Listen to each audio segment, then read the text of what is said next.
Welcome to the tour of the newly renovated Shrewsbury Public Library. We're bringing you through today today's June 9th. I think the last time we had a tour for local cable was in mid-February, so there's been a lot of changes. We're really excited to bring you through. But first we're getting a shot of the outside with our new sign behind us, and we'll be looking at the main entrance. So what I forgot to do when we were outside is introduce the person who's with me today. Walter Hartley is our project manager from PMA Consulting, been doing a great job in helping us get through this project. What we're doing now is we're walking through the main entrance, and what I'm hoping you'll get a sense of right away is how well the old building connects to the new. So I ask you to take a look down that way all the way through to the 1903 building. Okay, so we are standing right at the main service desk, our circulation desk. You can see there behind us is a staff station for helping people, and to my right is where the self-check machines, 3 of the self-check machines will be.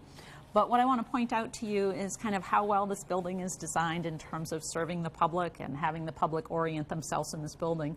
We're standing at the access of the south-north access and the east-west access, and if you were to look around, you can see throughout the building standing at this point. So you can look down this area, and you would see, eventually you'll see, that's where study tables will be. To the right of the columns will be all of our fiction books for adults and our large print and our media. If you were to look back this way to the right, you would be looking down the community commons to where the teen collections and teen room is, and our meeting room, a little cafe counter in that area.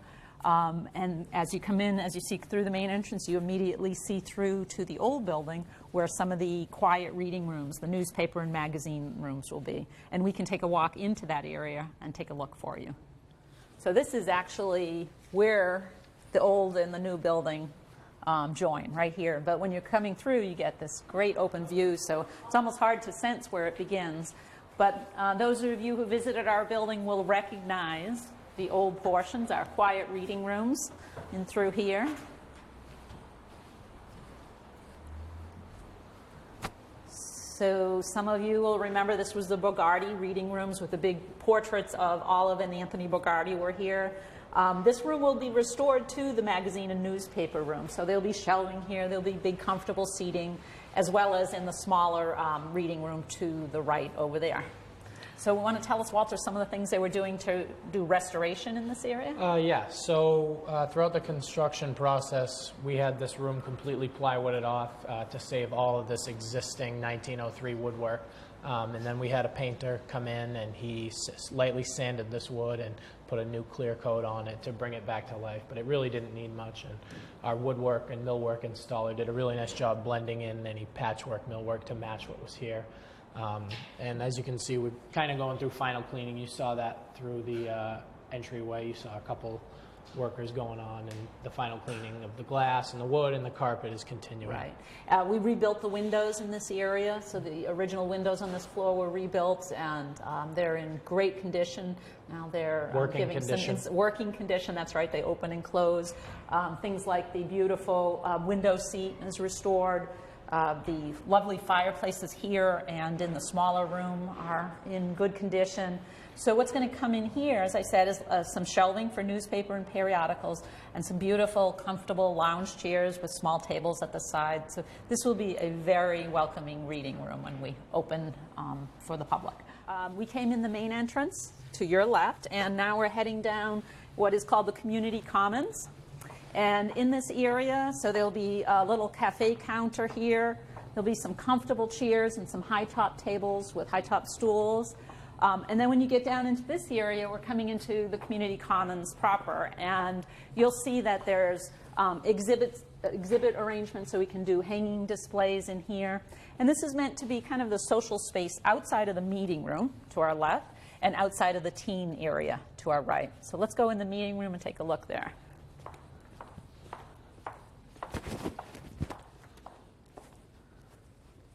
So as you can see, there's no furniture in here yet. It will be equipped with, the kind of chairs you see in meeting rooms, stackable chairs, and there'll be tables that will fold up to accommodate all kinds of different functions in this meeting room.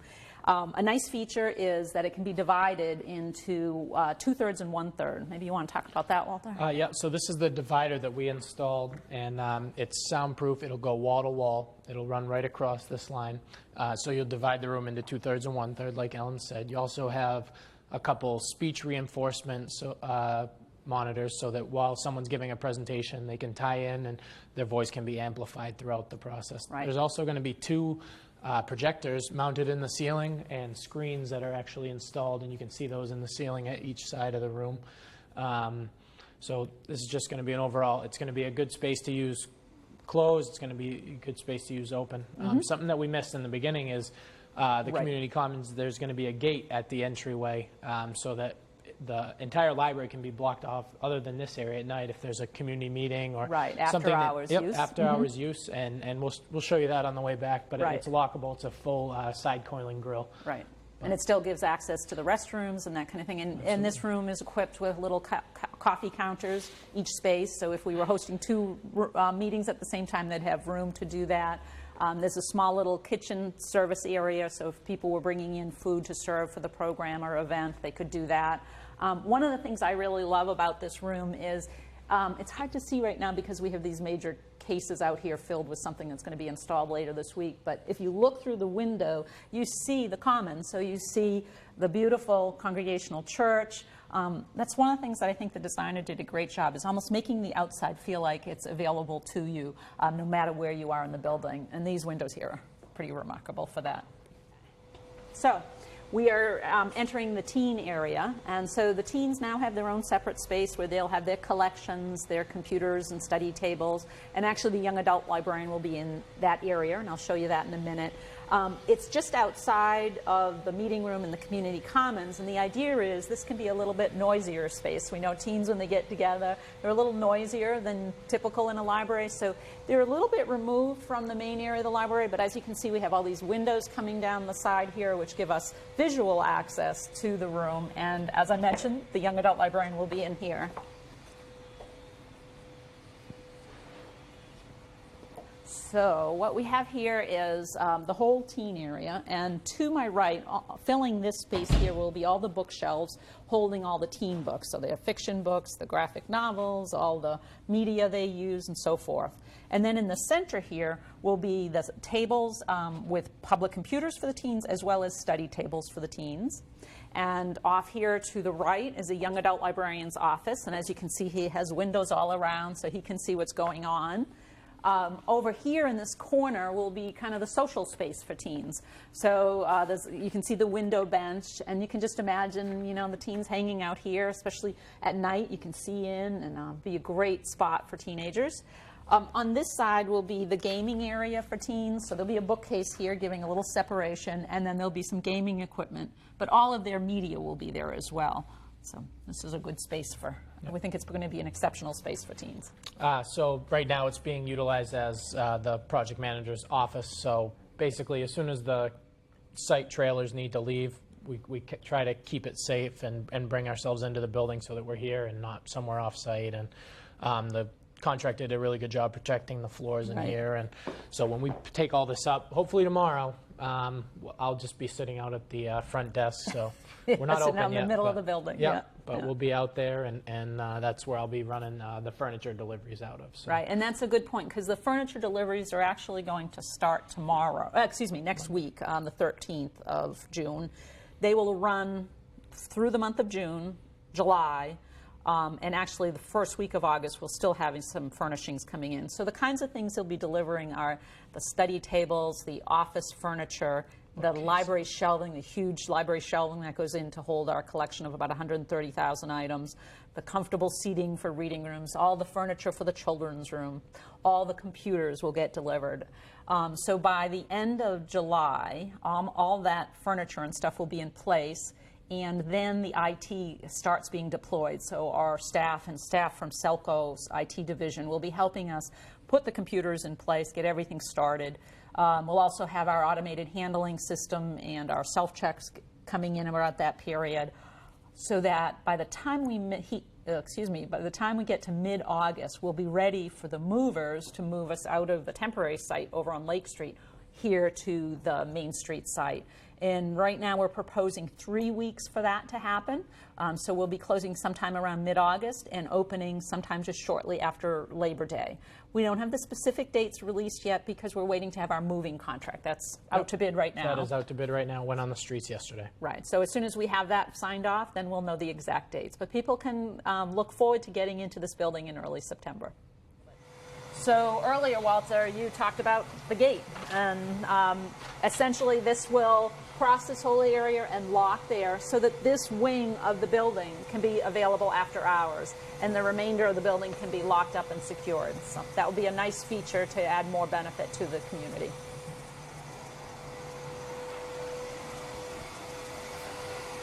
Hi. Okay, so we're going to head down this way, and what we're heading into is in the center core will be all the all the study tables. So this is a space where people could come and do any kind of work, where they could bring their own laptops or devices or any paperwork they have, and that will be through the center area. Everything beyond the columns will be where the shelving will be. So there'll be tall shelving to the right of the columns. And at the very end, near the kind of curved window, will be more comfortable seating. So we have a lot of places in the building where windows are really highlighted and made a comfortable space for people to do their work and to study and read. So to the left, we have our circulation services office, which is obviously adjacent to the circ desk. And then further down behind this wall, we have our technical services office. That's where the books are cataloged and processed. And we'll head upstairs now. Oh, I forgot to mention we have a group study room here. This is one of 4 group study rooms in the building. So the intent here is that a group of people could come in here, they could talk without worrying about bothering other people, they can work together and have a little quiet space to do that. That's one of 4 in the building.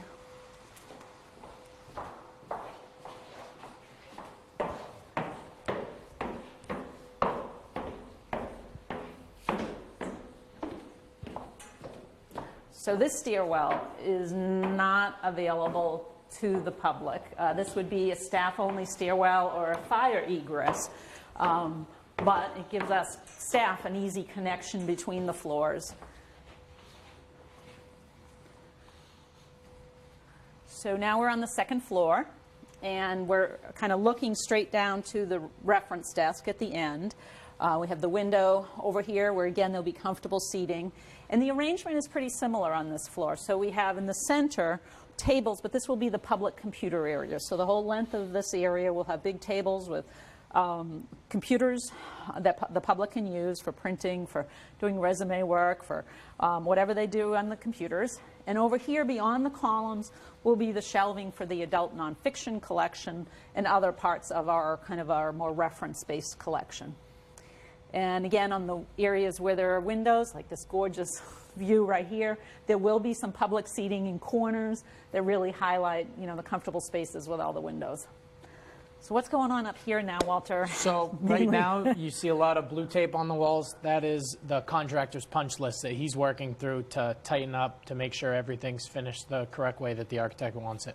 Once he's complete with his punch list, the architect's going to go through and do a final punch list. That'll be where we monetize any work that's been missing, incomplete, not finished. So that's what's going on inside. Outside, you can see staging set up at the Howe building.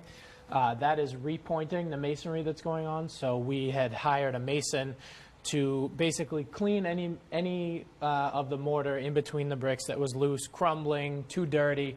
And what they did was go through and put new masonry in to try to match the building and keep it as natural as it was to the 1903 look. The other guys you see in the orange hats, they're working on the protection of the stained glass, which we'll see in a minute, but right now they're putting a vented glass piece that covers the interior or the exterior of the stained glass window for protection. The stained glass window, as we mentioned in the last tour of the library, was completely restored. And this, since this huge investment in making sure the window is in good condition, this is just an added protection, not so much for wind or rain or snow, more for if something were to fly into the window, something were thrown at the window, it gives that protection. And it was there before, and it was there before, we're putting the correct piece back in. Right. It might be good to look over here from this view down into the children's courtyard. This is a courtyard. When we go down the children's room, you'll see how you access it. But the children's courtyard will be accessed only from in the children's room, and it'll be a great place for families and children to spend time. So you see kind of the beginning development of it. For instance, there was the restoration of the entablature and doorway of the 1923 annex, with the Artemis Ward annex there. That's meant to be a decorative piece, kind of retaining some of our 1923 building. You'll see there's a low stone wall going down with a really lovely little stone facade with little owls in there. If you look closely, you'll see those. There'll be plantings, some statues. There'll be on the concrete base for the four footings you see there. There'll be a large pergola, a metal pergola, to give a little shade protection. And there'll be comfortable seating out here. Oh, one of the things I'm forgetting, you want to talk about the mosaic? Yeah, you want me to? Yeah, you yeah, go okay. ahead. You know more about it. So on the back retaining wall on either side of the Ward Annex entablature is going to be a glass mosaic that features a story garden theme. So there'll be children reading, different ages, with showing mom and dad reading with the little one, that kind of thing. All of this work is a gift from Mr. Bob Turkanian, otherwise known as Chief Joseph, who has really decided that this children's courtyard should be a really beautiful and welcoming place for the kids of Shrewsbury. So he has made a huge investment in enhancing this, and most of that work will start in, well, they'll start the landscaping probably in another couple of weeks, next week, and then they'll be doing the mosaic, I think in August, or starting mid-August, finishing it up in time for the September opening.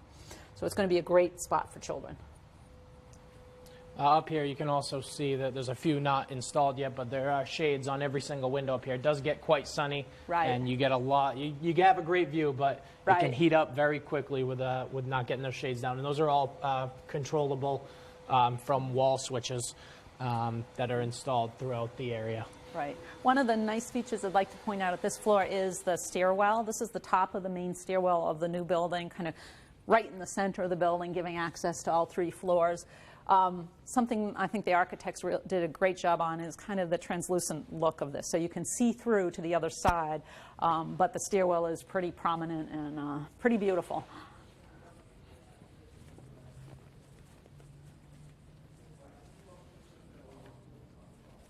Did you hit the room? Yeah, I'll talk about that, yeah.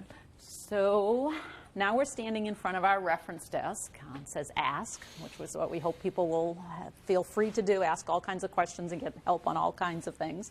So again, in the middle here will be all the public computers. To our left is our new learning center, our learning lab, and that's where we'll do our technology instruction, our tech classes, as well as the other kinds of classes we do for adults, whether that's a knitting class or a soldering class, or all kinds of different things will take place in that room. And we've designed it so it's pretty flexible. We're going to have tables and chairs that fold up. We'll have laptop computers and so forth. And there's a whiteboard for the instructor to use to make it all work well in a classroom setting. You have the speech amplifier in there. You also right, have the floor boxes for power for any type of equipment that you're going to bring in there. And again, you have the shades and the controllable right, lights. So right, it's a high-end room. So on this area, kind of this recessed area, which looks out over the back parking lot, on either side will be study tables, and by the window, again, will be big comfortable chairs for people to use. Right behind the reference desk is our office for 3 of our staff members who deal with technology and reference services. So our reference librarian, our electronic resources librarian, and our part-time IT person will all be in this office, kind of serving the tech and learning needs of adults. On every floor, I should have pointed this out earlier, on every floor there are restrooms. So we have our public restrooms down here. And staff. And a staff restroom on this floor as well. And so then if we turn around completely, we're going to be looking into the old 1903 building. So again, this is the junction of the 1903 and the 1902 building. You have the stair access and elevator access to every floor and every landing right, in the building. So people will remember this room as our meeting room in the past. So they probably attended some meetings and programs here, whether it was a story hour or some civic group that was meeting. The purpose of this room now will be the quiet reading room. That will serve access to the local history room. The idea is people will bring materials out and be able to do their research work on that table. There will be some shelving here, and behind us we have another of the group study rooms, that one room there, which is for 4 to 6 people. And I'll bring you in through here to the local history room. So Walter, do you mind talking about what used to be here and the sliding doors? And, There was 2 sliding wood doors. There was also a lot of bookcases and shelving, which we uncovered a fireplace that no one knew was there. So we protected that again. We're going to put a new mantle on it with the wood to match.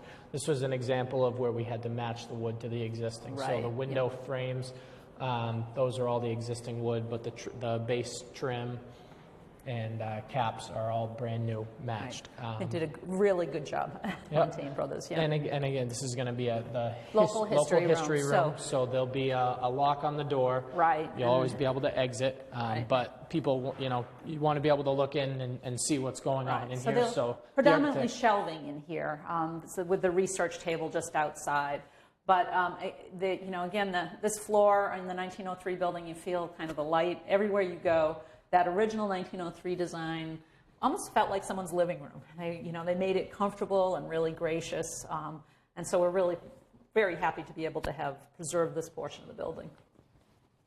So we want to show you the restored stained glass window, which was restored by Garducci Studios out in Great Barrington, Mass. And Walter, why don't you explain why we have the big particle board cover? The piece of plywood is there for protection. We did have some more floor work that was going in, some lighting fixtures that needed to go in. So while this work was going on, they needed to make sure that was protected. Every single piece of glass was taken apart, cleaned, leaded back together. Anything where the lead was missing, it was re-leaded. So there was a lot of hours spent restoring that window. So there's no point in not protecting it now. Right. So all this wood in this stairwell is existing. It was refinished, and the carpet is here for protection. Right. This is the carpet that flows throughout the building. Right. And the kind of thing that I thought the architects did a really good job. You have the code compliant handrail, that's continuous handrail, but I think they did a very nice aesthetic with it. It works well with this existing stairwell. This is a very special area. Something I learned recently is the stained glass window, I had assumed it was part of the 1903 building when it was built. It was actually added to the building in 1904, a year after the construction of this building. So there must have been Palladian windows in there before, and then they had some kind of project put in this beautiful window. And I think it's a treasure for our community, so I'm really glad that we're able to offer it all restored. Okay, so when people come to the lower level, which is where Children's Services is located, they'll come down the stairwell, which is filled with staging for cleaning, or the elevator behind you. And they'll come into this gallery area, and you can see the entrance through the glass to the children's room. Behind me is the Friends of the Library room, where they'll have items for sale and that kind of thing. But let's head on into the children's room, because this is the most exciting part, I think, of the building. You can see on the floor, the architect did a great job breaking up the monolithic floor with the patterns around the columns and the designs throughout the diamonds and the half moons. And that continues throughout the entire floor to just create a playful space. Right, a lot of whimsy. Yep. So here's the Children's Services desk. Kind of give you an orientation of where things will be. To the right of the columns will be all the book stacks for the older children, so higher book stacks. There'll be movies and music for kids, and then the older readers and nonfiction books for children. In the middle, first there will be the computer tables, and then farther down will be the study tables. And in the big beautiful window will be a seating area for family reading. The Children's Librarian office is behind the desk, so all our staff will be working out of there, where they have a great view of the whole children's room. They can see what's going on. This area here is dedicated to preschoolers and babies and their families. So the collections, like board books and picture books, will be on the outer edges here. And in the very center, below this beautiful little drop-down ceiling and the kind of decorative floor work, will be kind of the play area for young little ones, preschoolers and babies. So there'll be comfortable seats for moms and dads. There'll be little stools for playing for the little ones, and all kinds of educational toys. Again, for technology, in the children's room, which will go in next door, there's a projector and a screen. But out here, there's also going to be Four four iPads. iPads mounted on these columns at Right. preschool height, Right. so that They're all able to, preloaded with preschool games. We have one right now in our temporary library, and that's such a hit, so we'll be adding a few more here. One nice feature of this area is you have access right out to the courtyard from the public area. That courtyard can only be accessed from within the children's room. There's no entry from another area. There is a fire egress with a gated door that will open if a fire alarm goes off. But the intent is that this is for children and their families, and they'll access it from in this part of the building. And let's go to the program room.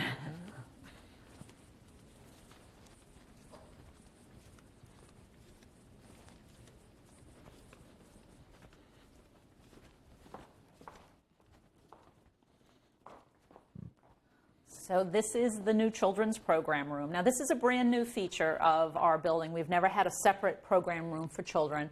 Not only is it a beautiful space, we're really excited about it being very functional. So you have storage, plenty of storage behind you. There'll be little cubby holes for storing items for children along the walls here. There'll be folding tables and chairs that we can work for children's crafts and children's programming. There'll be, as you said, Walter, there'll be a drop-down screen and audio equipment in here for all the story programs and so forth. What's really nice about a separate children's program room is that we can then offer more children's programs. One of the challenges we've had when we've done story hours in our big meeting room is we have to clear out in time for other activities for the library or other civic group meetings. So this way, we'll be able to run a program a couple times a day and meet the demand. We often have waiting lists for programs, so this will help us meet the greater demand for children's programs. I want to point out the access to the outside. So we also have access to the outside. So if they are doing a children's program and they need to go outside, there'll be access from this door and from the other door. Right.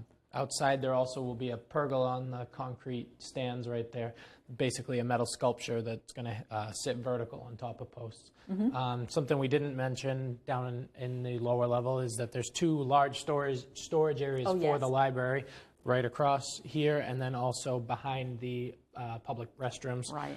Which are also family restrooms. Family restrooms, right. And right near the family restrooms, we have a big corridor for parking baby carriages. That's a big spot in children's rooms that you often don't get planned for. So I guess maybe we'll end our tour near the family reading area over here. So if you can imagine, when the furniture deliveries start, there'll be big, beautiful chairs for children and for adults with little work tables. And I think that this space is going to be a very popular space. If you can imagine on a snowy day, families sitting here reading, snow coming down, and they can see all outside to the town of Shrewsbury. So we'd like to thank you for taking the tour of our renovated and expanded building at Main Street. As I mentioned earlier, we are planning to open sometime shortly after Labor Day, when we will have what's called a soft opening, so people can start using our building. And a grand opening is planned for the Wednesday, the week of Spirit of Shrewsbury. So we can't wait to have you all in this building. We're very excited about what you will be able to do here.